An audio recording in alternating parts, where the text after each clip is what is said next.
Dans l'utilisation des plateformes Directa, le code du titre est souvent utilisé. Pouvez-vous m'expliquer de quoi s'agit-il? Le code est composé d'une ou plusieurs lettres et sert à identifier un titre. Son emploi est très fréquent sur les plateformes, par exemple pour obtenir l'affichage d'un prix, d'un graphique ou d'un carnet d'ordre pour faire du trading. Comme vous pouvez remarquer, le code BNPP correspond au titre BNP Paribas et EAUG au titre Vivendi. Ce ne sont pas des codes choisis par le courtier Directa, mais des symboles utilisés sur les marchés boursiers. Il faut savoir aussi que, pour certains marchés, le code du titre est précédé par une lettre ou un point. Mais si je ne connais pas le code ou je ne m'en rappelle pas, comment pourrais-je le récupérer? Si vous vous trouvez dans le tableau principal, vous pouvez cliquer directement sur Code titre. Dans la page qui s'ouvre, il suffit d'écrire seulement une partie de la description du titre pour obtenir le code du titre. Par exemple, si j'écris TOT, le code du titre total apparaît. Et si je veux trouver le code du titre depuis une des plateformes push? Dans ce cas, il vous suffit d'insérer un point d'interrogation dans la case où vous devriez insérer le code et appuyer sur Enter, comme je suis en train de le faire sur le multibook.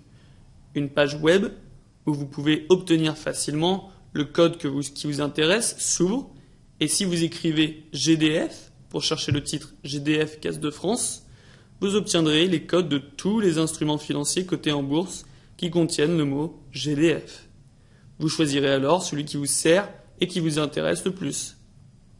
La méthode est la même que pour les autres plateformes. Par exemple, ouvrons le Flashbook et cherchons le code de Michelin. Rentrez le point d'interrogation et les premières lettres de la description. Une liste apparaîtra et vous pourrez ainsi choisir le code souhaité. Si j'ai bien compris, disons alors que chaque code identifie un instrument financier coté en bourse. Dans un certain sens, oui, même si en réalité, le code qui sert à identifier de manière univoque et à niveau international un instrument financier est son code ISIN. Ce code est beaucoup plus long et difficile à mémoriser. Alors que le code ticker est beaucoup plus simple, c'est F. Le code ISIN est fondamental pour les intermédiaires, les courtiers, pour la comptabilisation des opérations. Cependant, sur les plateformes, c'est beaucoup plus rapide d'utiliser le ticker. Donc chaque marché a ses tickers. Oui, chaque marché a ses codes et parfois, malheureusement, le même code peut identifier des actions différentes selon le marché de cotation.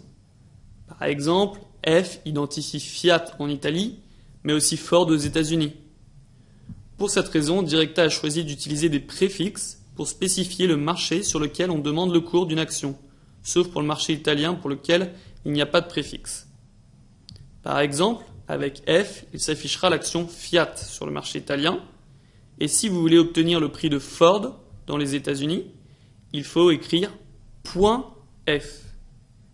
Également, si une valeur est cotée sur plusieurs marchés, alors le code sera précédé par une lettre qui identifie le marché. Par exemple, I.DBKG identifie le titre de Deutsche Bank, coté sur le marché français CHAIX, tandis qu'en écrivant X.DBK, on identifie le même titre coté sur le marché allemand Xetra. Une petite liste des différents préfixes est disponible en ligne dans le manuel d'aide de la plateforme Multibook. Et pour les futures?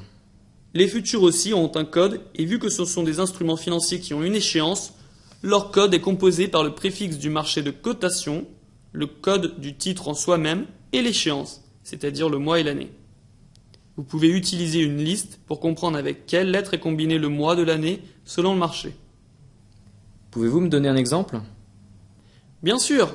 Par exemple, pour afficher le futur CAC, c'est-à-dire l'indice français, il faut rentrer le code du marché d'abord, LF, point, auquel on ajoute le code du futur qui est FCE, et ensuite l'échéance sous forme de mois et d'année. Par exemple, Q est 0, où Q est l'échéance d'août et 0 représente l'année 2010.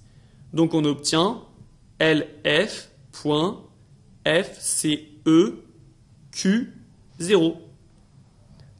Par contre, pour identifier le futur sur l'indice S&P 500, coté sur le Chicago Mercantile Exchange, qui expire en décembre 2010, nous rentrons le préfixe CM, qui identifie le marché CMI.